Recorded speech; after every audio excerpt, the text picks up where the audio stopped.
Ever since Camille Bennett began her campaign to relocate a Confederate statue in her hometown of Florence, Alabama, she has seen it all: threats, violent online messages, and intimidation attempts. There's one that stands out in my mind. A local minister said that if I keep running my mouth, it will need to be wired shut and I'll be drinking through a straw. So, really a physical threat. But her most harrowing experience, she says, occurred in 2017 when 5 Ku Klux Klansmen in hoods and robes heckled her at an event.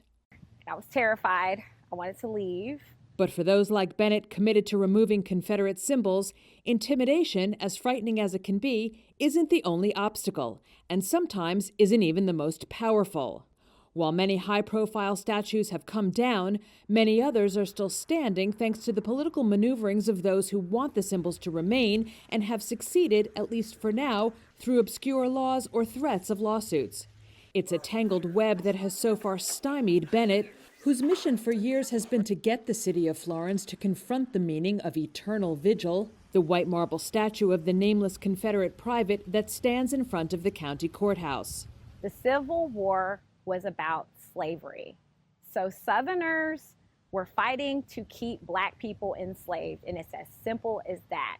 Confederate monuments commemorate and celebrate the Civil War. So you put the two together, and what you have are shrines to white supremacy. First, she proposed to erect next to the monument a statue of Dred Scott, who lived in Florence for 10 years in the 1800s and whose effort as an enslaved man to gain freedom led to a landmark Supreme Court ruling. But Lauderdale County, where Florence is located, turned her down.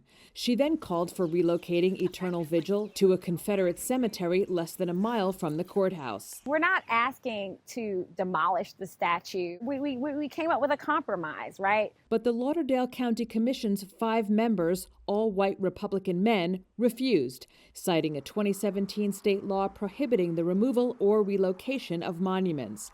That law is part of a larger effort by GOP lawmakers in several southern states to prevent the removal of statues following a nationwide movement to topple Confederate monuments. Still, Bennett kept fighting. Last summer, she and her supporters began marching in Florence to demand the statue's relocation.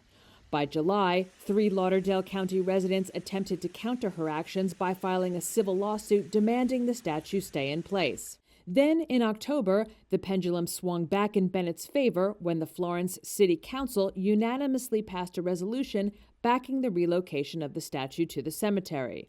But because the statue sits on county property, the city asked the county for permission to remove it, which the county refuses to do.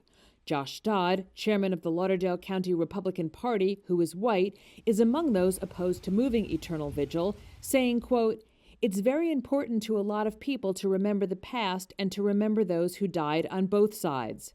In yet another twist, the mayor of Florence, Andy Betterton, was elected in November of 2020 on a promise to relocate the statue.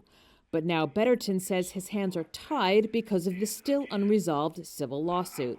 During a public meeting filmed by Reuters, Betterton read aloud a letter from Alabama Attorney General Steve Marshall, which threatened to arrest any elected official who removed a historic monument or statue. And he went on to say that we are violating the oath of office and, yes, go to jail and need to hire an attorney. I just don't have the money to hire an attorney to defend me against something like that. Betterton declined to be interviewed by Reuters. In a statement, he said the lawsuit has constrained him, but added, quote, "The removal and relocation of the statue is definitely one of my priorities, and I feel optimistic that we will see it removed." And Bennett, frustrated by all the political roadblocks, is still fighting. One way or the other, we will prevail, but what we do know is we'll never stop.